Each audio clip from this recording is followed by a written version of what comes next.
La montagne de Mont-Saint-Hilaire, c'est mon inspiration, c'est ma muse. Pendant des années, tous les jours, j'allais prendre une marche, puis je revenais, puis j'avais plein de tableaux en tête. Ou si au départ, je partais, puis j'étais triste, ou j'avais des idées noires, ça peut arriver à tout le monde. Je partais, et hop, pendant la marche, ça se dissipait, puis quand je revenais, j'étais heureux, puis je pense que c'est une thérapie, c'est tout. La montagne, moi, je me disais, c'est un lien entre la terre et le ciel. Je pourrais dire dans mes propres mots qu'une montagne, c'est les pieds sur terre puis la tête dans les nuages. Ben, comme un artiste, en fin de compte, je m'identifiais beaucoup à ça. Je m'identifie encore. Puis une montagne n'est jamais pareille, jamais. Elle a ses humeurs, elle aussi.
Je vous fais la lecture ici d'un texte écrit par Chantal Rachel, journaliste, écrivaine, éditrice.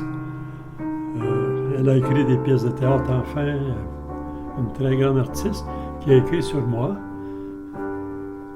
Présentation de Marcel Gagnon. En digne fils d'un artiste peintre, Marcel Gagnon a consacré sa vie aux arts visuels.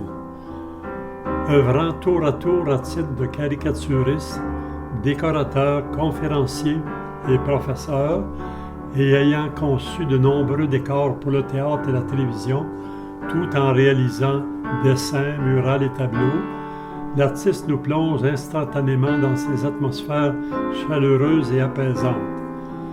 L'existence de Marcel Gagnon est un sentier parsemé de couleurs et dirigé par la passion. Depuis sa formation à la Famous Artist School et des stages de perfectionnement avec Horace Champagne en pastel et Johanna Nash en portrait, l'artiste professionnel a participé à des centaines d'expositions. Ses paysages nous parlent de sa tendresse pour la lumière, ses portraits passant bien au-delà des simples considérations esthétiques, reflètent l'âme des gens. En nuances et clair-obscur, guidé par sa spiritualité, l'artiste illumine cette toile de son amour pour la vérité et pour la vie. Car le soleil est la muse inspirant l'artiste poète qu'est Marcel Gagnon. Bonjour, je suis né le 13 novembre 1942 à Montréal. Mon père, à ce moment-là, était barbier au Ritz-Carlton. Et puis, il s'était lié d'amitié avec beaucoup de clients, dont M. Chapdelaine, qui lui avait dit qu'il y avait beaucoup d'argent à faire à Saint-Adèle. Parce qu'il y avait des trains de neige qu'on appelait, qui partaient de Montréal, puis qui amenaient des touristes pour faire du ski toutes les fins de semaine. Ça venait par milliers. Il lui avait dit, si tu trouves une auberge, là, tu ferais beaucoup d'argent. Il a même proposé de financer le projet. Alors, mon père a accepté avec grand plaisir. Il appelle ça la manne touristique. Mon père il avait loué une auberge, une grande maison sur la rue Gagné. C'était au bout de la rue. Il avait aménagé ça tant bien que mal. Les touristes, ils allaient faire du ski dans le jour, ils amenaient leur lunch. Puis le soir, ils revenaient à l'auberge. Mais mon père, tout le monde faisait du ski dans ce temps-là, même nous autres. Ça faisait partie même du programme scolaire. Une ou deux fois par semaine en hiver, on allait faire du ski. C'était important à Sainte-Adèle. Mais mon père et ma mère, ils n'ont pas aimé ça. C'était pas un bon exemple pour la famille.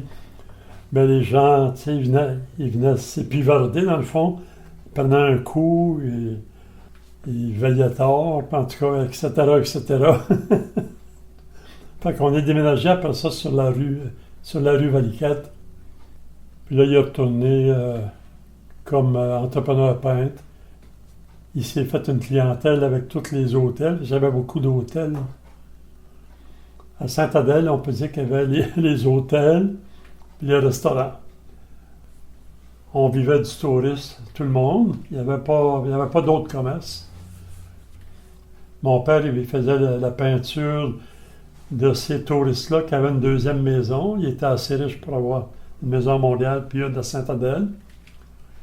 Puis ça s'est développé autour de tous ces hôtels-là, les maisons, le village. Mais ça a été son métier. Puis en hiver, il faisait de la peinture. Il faisait des tableaux en hiver. Puis, petit à petit, je me suis fait une belle clientèle. Les gens étaient satisfaits. La clientèle a grossi. J'ai bien gagné ma vie là-dedans. Ça m'a amené à travailler parce que le côté artistique m'intéressait.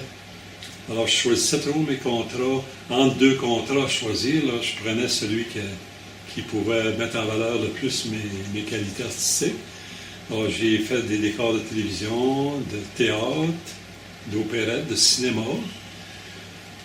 J'ai même travaillé à la restauration de l'église Saint-Hilaire en 1983.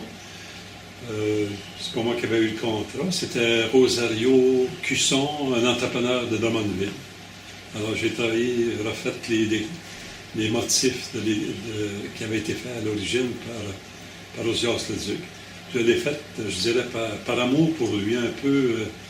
Je voulais vivre ça. Qu'est-ce que c'est comme expérience de faire ça?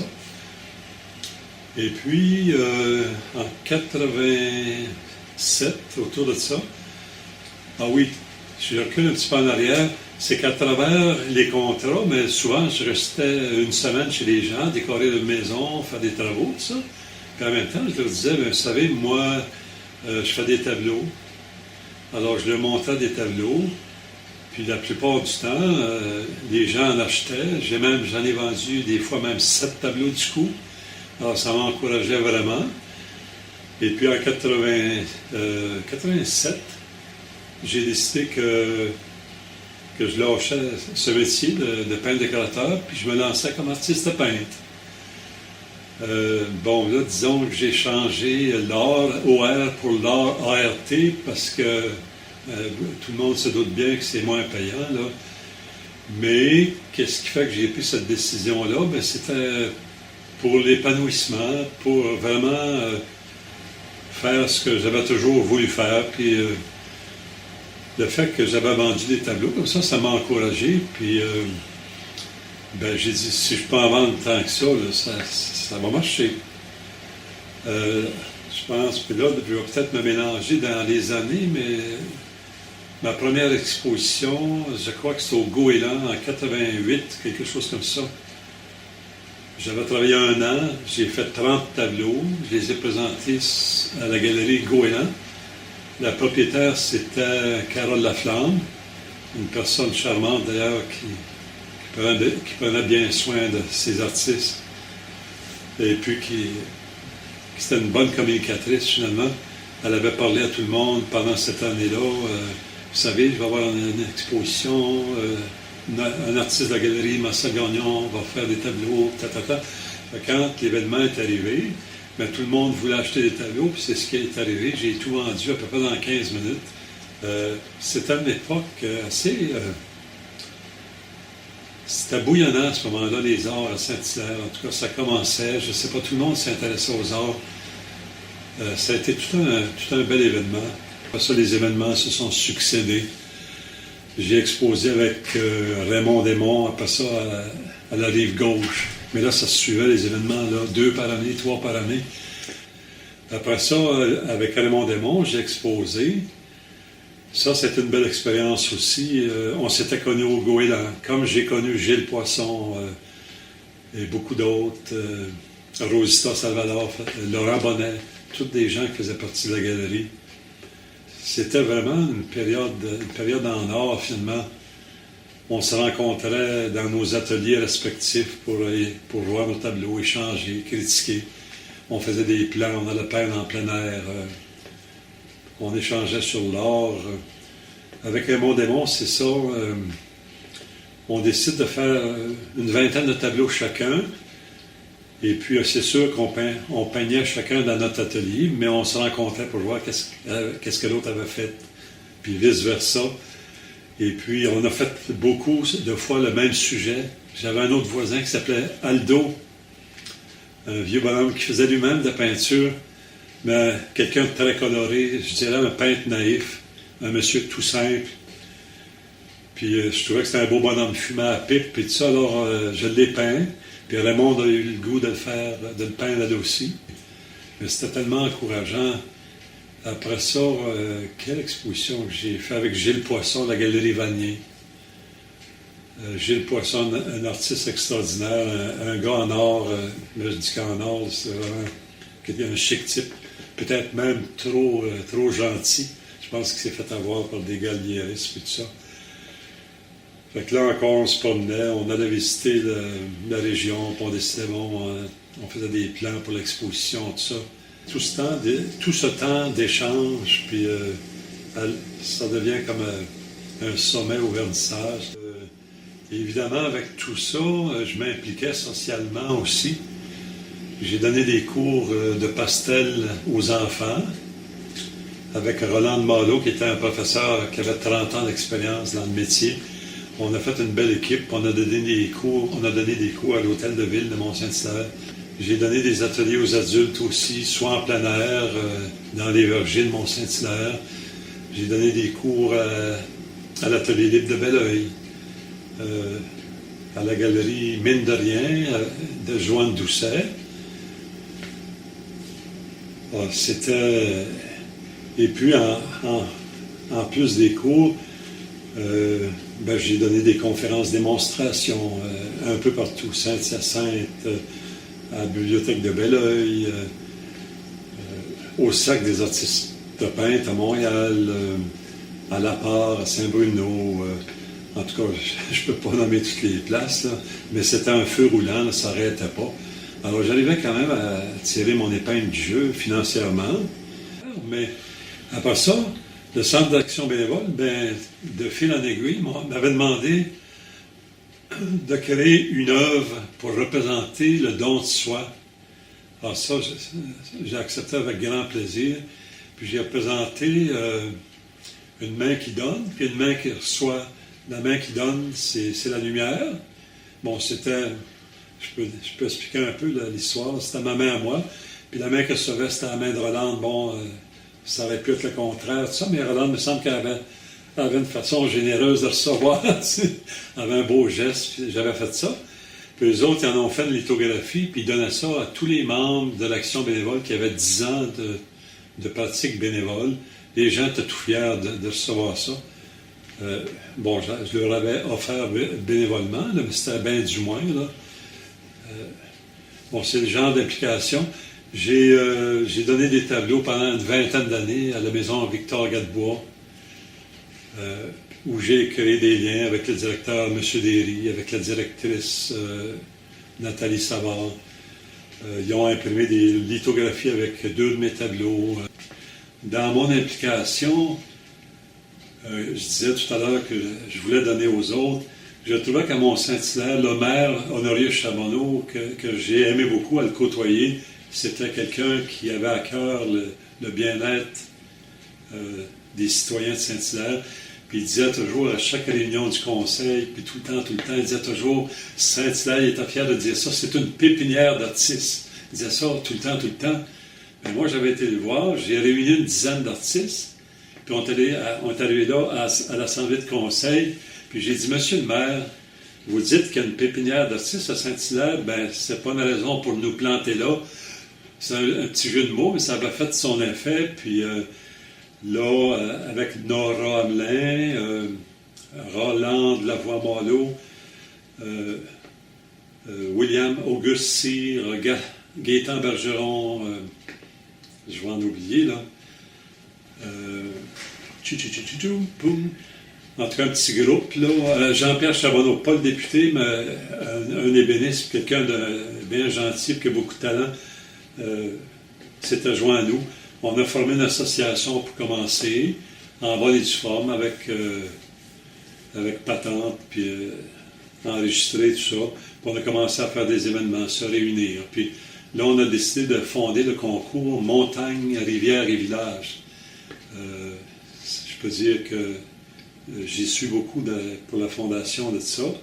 J'ai été, en fin de compte, sans fausse modestie, là, j'ai été vraiment l'instigateur. Puis mais les gens ont collaboré. On a fait l'événement à l'église. Il y avait peut-être 250 artistes participants de tout le Québec. Ça, chapeau à William Cyr qui se promenait avec... on avait fait une publicité, puis il allait porter ça en main propre dans toutes les municipalités. On ne ferait pas ça aujourd'hui. On avait un communiqué de presse par Internet, mais là, ça créait des contacts, des vrais contacts de personne à personne. La Ville nous a appuyés là-dedans. Ils ont fourni 5 000 $ pour donner des prix, des bourses aux artistes gagnants, parce que c'était un concours, un expo concours. Je crois que, bon, les gens plus conservateurs disent qu'il y avait 5 000 visiteurs, mais moi, j'étais là, puis j'en ai compté 8 000 dans l'église. Là, encore, on flottait, disons, les gens rentraient. L'église, les marguilliers, puis le curé, tout ça, ils n'ont pas voulu refaire l'événement à cet endroit-là, parce qu'ils ont dit, c'est pas le but, c'est pas le but dans l'église de faire des événements comme ça. Après ça, ben, ça s'est fait au Centre civique les autres années. Après ça, le musée de Saint-Hilaire a pris la relève. Ça s'appelle maintenant Salon d'automne, quelque chose. Un autre événement pour lequel je suis très, très fier, je m'étais lié, comme je m'intéresse à Mont-Saint-Hilaire, quand je suis arrivé à Saint-Hilaire, je voulais tout savoir. La montagne, ça, bon, à quel âge? Remarque que je suis tombé en amour avec elle, puis elle est pas mal plus vieille que moi, là, à 125 millions d'années.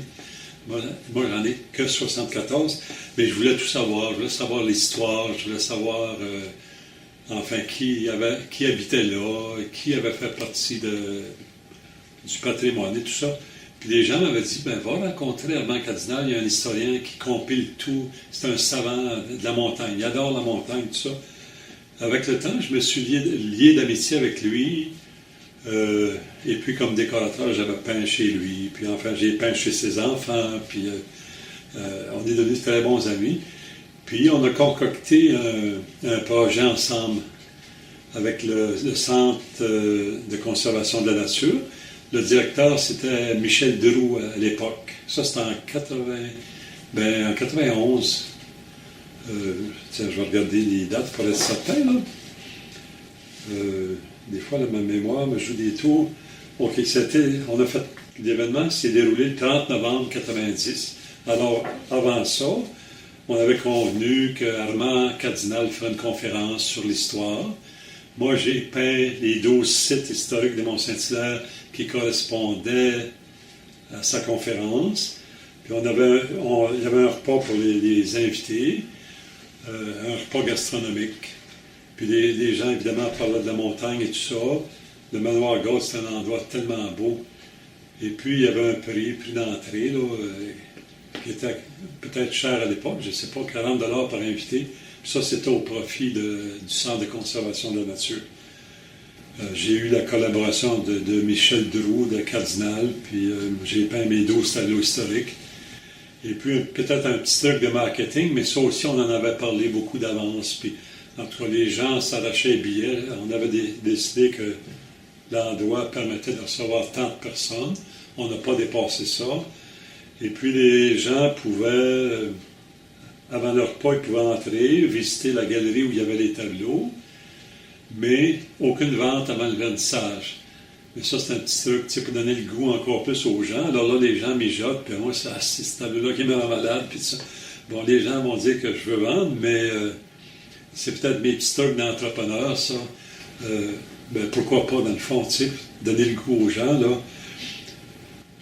Et puis, surtout après la conférence d'Armand Cardinal, qui connaissait sa montagne, puis Armand Cardinal, c'était un être chaleureux, intelligent, brillant, qui avait un sens de l'humour. C'était vraiment un bon conférencier. Après la conférence, ça, c'est sûr que les gens voulaient repartir avec un tableau. Alors ça, c'était un bel événement, là, vraiment, vraiment. Dans l'exposition du manoir Galt, évidemment, j'avais fait les portraits d'Ozias le Duc, de Bordua. Et puis, quelques années plus tard, ils ont fait un fascicule, puis ils m'ont demandé des photos des tableaux que j'avais faits, puis ils ont présenté ceci, là, à regard sur la vallée du Richelieu. Ils ont utilisé les tableaux que j'avais faits. Mais ça, c'est encore une belle fierté pour moi, là. Et puis, bon, dans tous il y a un historien qui a reconnu mon implication, Pierre Lambert, dans ce livre-là, mentionnait ce que j'avais fait pour la ville de Saint-Hilaire un petit peu. Mais ça, c'est une belle fierté aussi. Parce que, faut bien se dire que les artistes passent, hein, on n'est pas éternel personne, mais comme dit le dicton, les écrits restent, puis les œuvres d'art restent aussi. Ozias le Duc, là, on parlera de lui encore dans 2000 ans, peut-être, si la Terre existe encore, mais on en parlera dans des centaines d'années à cause de sa décoration d'église, puis son implication dans sa municipalité.